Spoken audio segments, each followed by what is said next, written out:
as bitter wind cuts through the endless Mongolian steppe. The sky is grey, heavy with snow, and the only sound is the distant howl of wolves. In this frozen wasteland, a boy barely clings to life, his hands bound, his future stolen. Who was this boy? Once the son of a proud tribal leader, he is now a prisoner, betrayed by those sworn to protect him. This boy's name is Temujin. History will remember him as Genghis Khan, the greatest conqueror the world has ever known. But before he commanded the largest empire in history, he was a hunted child, a slave, and a fugitive. His story begins not with power but with chains. That brutal childhood forged an iron will, one so unbreakable that it would unite warring tribes, topple ancient kingdoms, and reshape the world forever. This is not just the story of a conqueror, it is the story of survival, vengeance, and destiny. Welcome to Various in Time. Now let's dive into this epic story of the great Genghis Khan. The Mongolian steppe of the 12th century was not a land for the faint of heart. It was an unforgiving sea of grass stretching beyond the horizon, where icy winds screamed across the plains in winter, and the sun scorched the earth in summer. Life here was a constant struggle for survival, where clans roamed with their herds bound together by loyalty, blood, and the fragile promise of protection. In this world of warriors and raiders, a boy named Temujin was born around 1162, the son of Yesugei, a respected chieftain of the Borjigin clan. His childhood should have been one of preparation, learning to ride before he could walk, loosing arrows at targets before he could read. But fate would prove merciless. When Temujin was only 9 years old, his father was poisoned by rival Tatars, a calculated assassination meant to fracture his clan's strength. In a single moment, Temujin's life shattered. The boy who was heir to his father's modest domain became an orphaned outcast, his family abandoned by allies who saw no advantage in shielding a child leader. The betrayal was swift and brutal. The Borjigin clan, once loyal to his father, scattered, leaving Temujin, his mother Holun, and his siblings to fend for themselves in the wilderness. Holun, a fierce and determined woman, became both mother and warrior, teaching her children to survive in a world that had turned its back on them. They scavenged roots, wild onions, and berries to stave off hunger, fishing from frozen rivers when they could, and enduring long, hungry winters with nothing but animal hides for warmth. The family lived not in the security of a yurt surrounded by warriors, but in crude shelters hastily built to escape the bitter winds. Every meal was a victory. Every night surviving was a quiet act of defiance against a world that wanted them dead. But hunger was not their only enemy. The steppe was a place of shifting loyalties, where clans betrayed each other without hesitation, and a single act of weakness could mean annihilation. Temujin grew up watching his mother barter with neighboring clans for scraps of food, always under the shadow of danger. Rival tribes viewed them as easy prey, orphans with no protector. Temujin's childhood was defined by a constant, gnawing fear, but also a fire that grew within him. Every betrayal, every empty night spent in freezing darkness etched something permanent into his spirit, a refusal to ever again be powerless. The boy who had once been heir to a small chieftainship began to harden, his mind sharpening with every hardship. By the time he was a teenager, Temujin was already a survivor, molded by the brutal landscape of the steppe and the cruelty of men who had cast him aside. What his enemies didn't know was that they were forging the steel of a future emperor. Survival on the steppe was an endless game of predators and prey, and for Temujin, the hunter would soon become the hunted. As he grew into his early teens, his resilience and intelligence began to draw attention, not all of it welcome.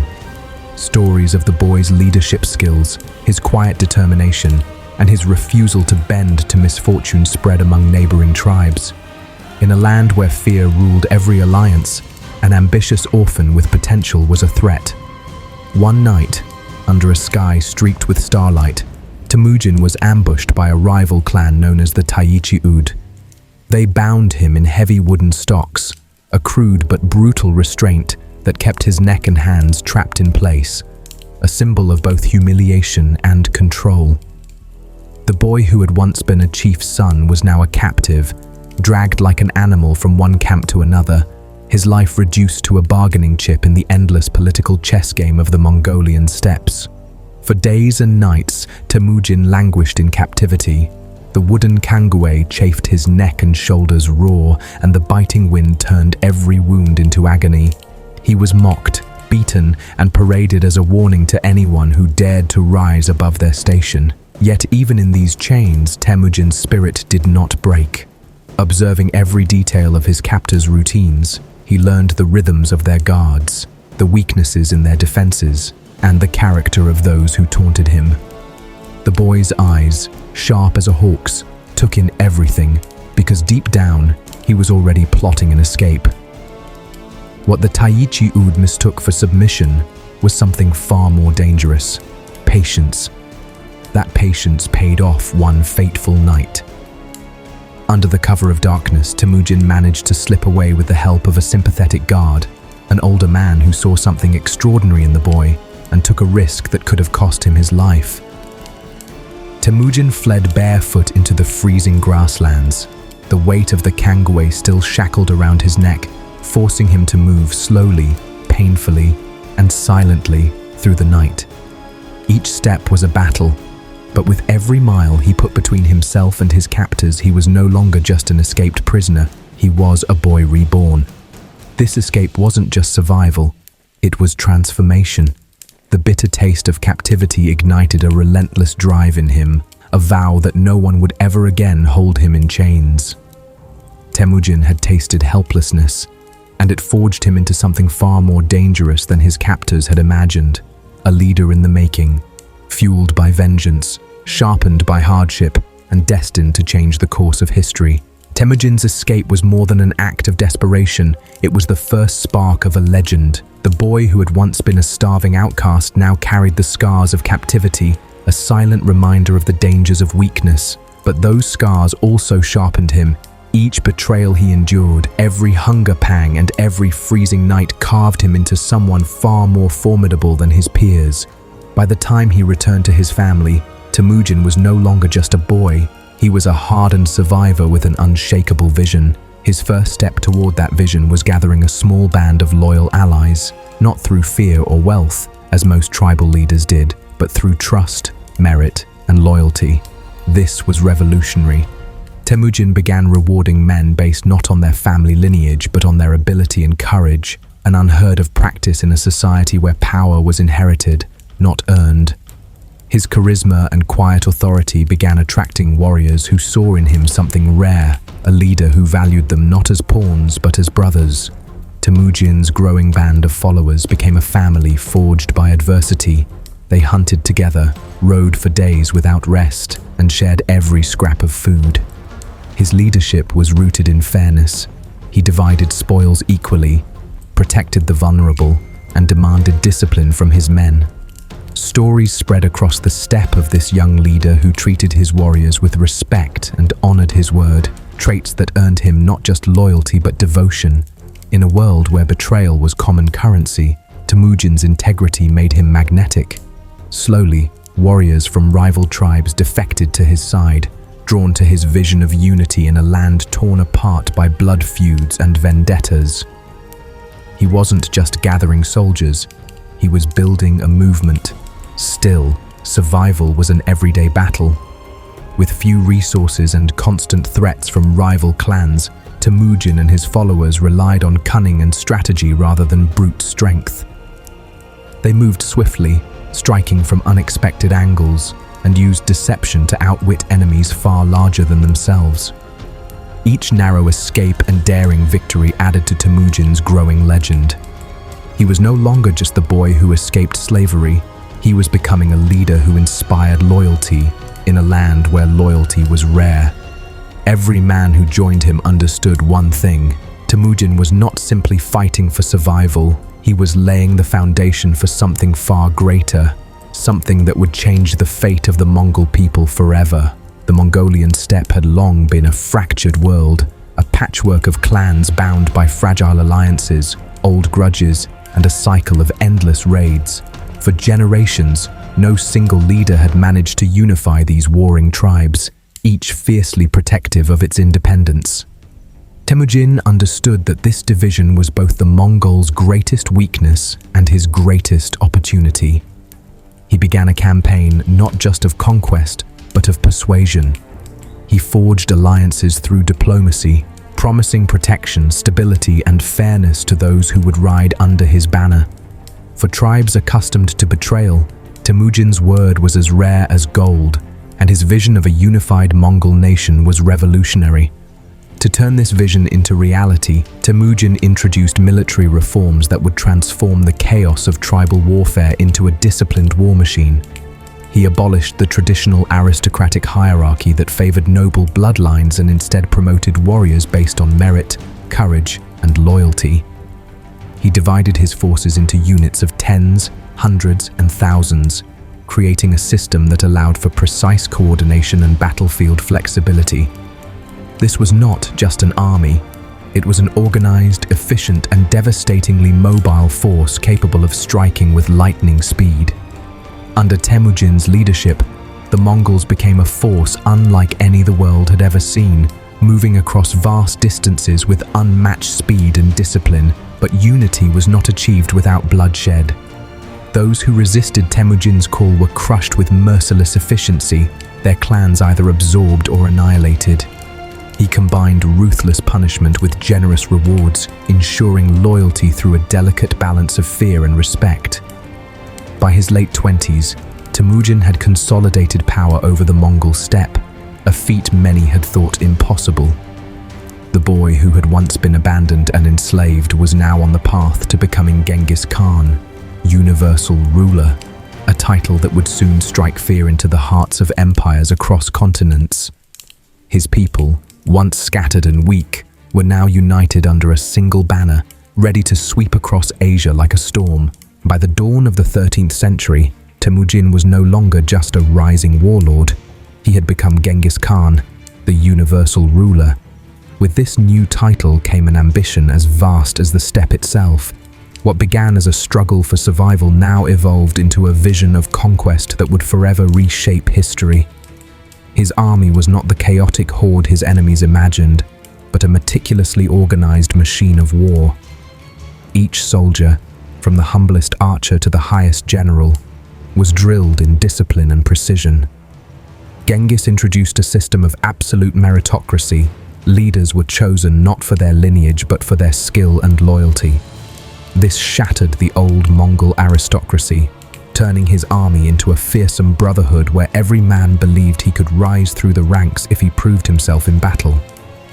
At the heart of this war machine was an innovation that stunned his enemies: mobility. Mongol warriors lived and died on horseback, able to travel up to 100 miles a day, carrying everything they needed on their mounts. They struck with breathtaking speed, appearing seemingly from nowhere, overwhelming cities and armies before defenders had time to prepare. Their bows, crafted from horn, sinew, and wood, could fire arrows with deadly accuracy at long distances, making them lethal even while in full gallop. Each warrior carried multiple horses, switching mounts to maintain their stamina, allowing the Mongol army to cover ground with a relentlessness no medieval army could match. But Genghis Khan's brilliance extended far beyond the battlefield. He understood the power of fear as a weapon. Entire cities would surrender without resistance, terrified by stories of Mongol ruthlessness, tales that Genghis himself encouraged and spread. His psychological warfare was as calculated as his military strategy. Massacres were not acts of senseless brutality, but deliberate warnings to others who might consider defiance. Yet, he could also be merciful. Those who surrendered willingly were often spared and integrated into his growing empire. In this way, Genghis Khan mastered the art of breaking his enemies before a single arrow was fired. Kingdoms fell not just because of his army's strength, but because of his ability to make them believe resistance was futile. As his empire expanded, so did his methods of intelligence and communication. Genghis established an intricate relay system known as the Yam, a network of mounted couriers capable of carrying messages across thousands of miles in record time. This allowed him to coordinate armies over vast distances, making the Mongol Empire feel less like a scattered conquest and more like a living organism, fast, responsive, and terrifyingly efficient. He recruited engineers, scholars, and artisans from conquered lands, absorbing their knowledge to improve his siege warfare, weaponry, and governance. What emerged was not a barbarian horde, but a sophisticated empire builder, a man whose genius lay in his ability to adapt, innovate, and strike with precision. Genghis Khan had become not just a conqueror, but a strategist of unparalleled vision, and the world was only beginning to understand the scale of the storm he had unleashed. When Genghis Khan died in 1227, he left behind an empire that spanned more than 12 million square miles, stretching from the shores of the Pacific Ocean to the plains of Eastern Europe. No ruler before or since has ever commanded such a vast dominion. Yet his legacy is not merely measured in land conquered or battles won. It is the extraordinary transformation of a boy who began life in chains and ended it as the most powerful man on earth. The abandoned child who starved on the steppe, the prisoner humiliated in wooden stocks, had risen above betrayal and suffering to forge an empire that would shape the modern world. Trade routes flourished under his rule, cultures mingled as never before, and innovations spread across continents, carried along the arteries of his empire like lifeblood. But Genghis Khan's story is more than history. It is a testament to human willpower and ambition. His life illustrates that greatness is not born in comfort but in adversity. Every hardship Temujin endured sharpened him like steel under a hammer. Each betrayal forged resilience, each battle refined his vision. He redefined leadership on the steppe, breaking the rigid tribal hierarchies of his time to reward talent over bloodlines. He built loyalty not through fear alone, but by creating a sense of belonging among his warriors, a code of honor in a brutal age. And while his name still evokes terror, it also commands respect. He was a man who bent history to his will, whose influence echoes across centuries. While Genghis Khan is often remembered as a warlord, few realize that his empire laid the groundwork for the first true era of global connection. Once the Mongols united the vast steppe and conquered China, Persia, and Central Asia, Genghis turned his gaze from conquest to control, transforming his territories into a sophisticated network of trade and communication. He established the Yam system, a relay network of mounted couriers that spanned thousands of miles, allowing messages to travel across his empire at unprecedented speed. Rest stations stocked with supplies and fresh horses were placed every 25 to 40 miles, making it possible for information to move faster across Asia than in any other part of the medieval world. In an age when kingdoms operated in isolation, Genghis Khan created a superhighway of ideas, innovations, and commerce.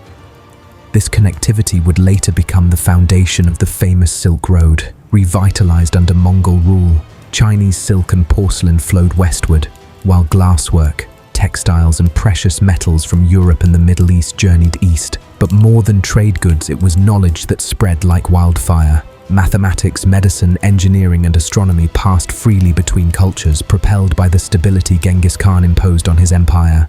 Historians call this period the Pax Mongolica, a rare era of peace in which merchants and travelers could journey across continents under the protection of the Khan's name. Even foreign emissaries like Marco Polo marveled at the order and efficiency of Mongol-controlled lands, a stark contrast to the chaos that had dominated Asia before. And yet, Genghis Khan's vision was not born of sentimentality. He understood that an empire held together by fear alone was doomed to fracture.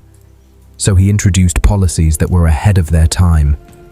Religious tolerance, allowing Christians, Muslims, Buddhists, and shamans alike to practice their faiths without persecution.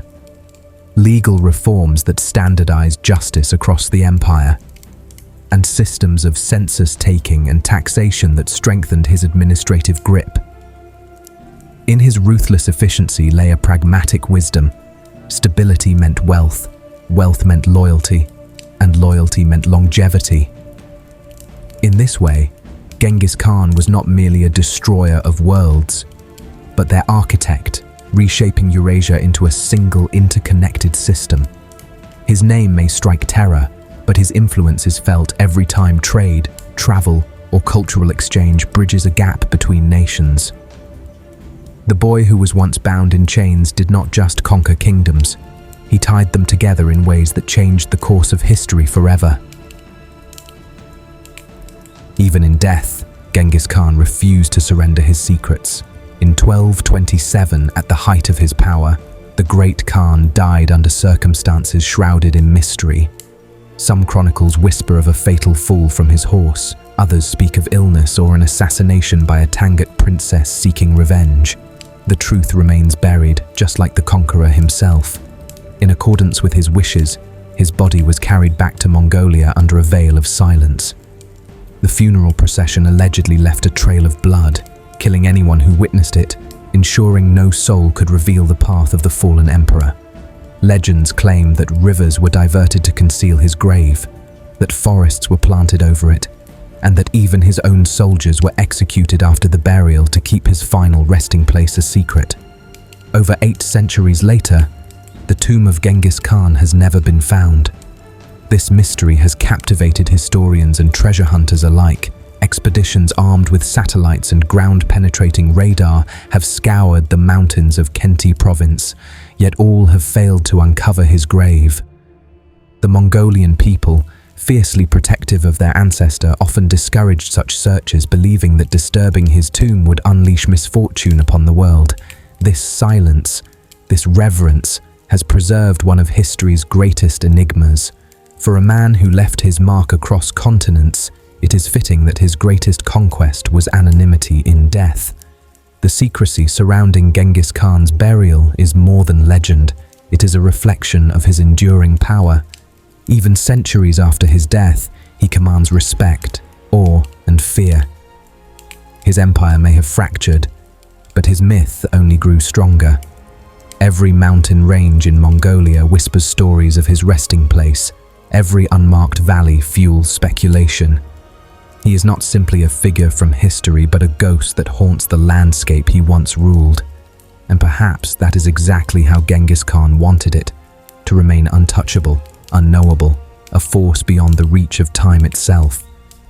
Though Genghis Khan's life ended in mystery, his legacy roared on through his descendants, who would carve their names into history as some of the most powerful rulers the world has ever seen.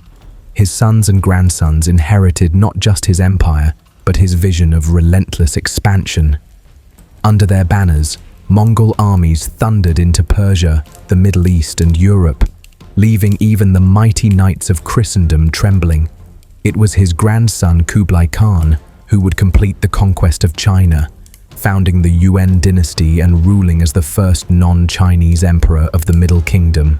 At its height, the Mongol Empire stretched from the Pacific Ocean to the heart of Europe, a domain so vast it dwarfed the achievements of Alexander the Great and the Caesars of Rome. Even centuries later, the echoes of Genghis Khan's reign would ripple across continents, shaping borders, economies, and cultures in ways still felt today. But Genghis Khan's most enduring influence may lie not in the lands he conquered, but in his bloodline. Modern genetic studies suggest that as many as 16 million men across Eurasia carry a Y chromosome traceable to the Khan himself, a staggering testament to his reach and power. His descendants became kings, emperors, and sultans, their rule stretching across generations and geographies. For centuries, to claim descent from Genghis Khan was to hold a badge of divine authority. His blood was as much a weapon as his armies had been.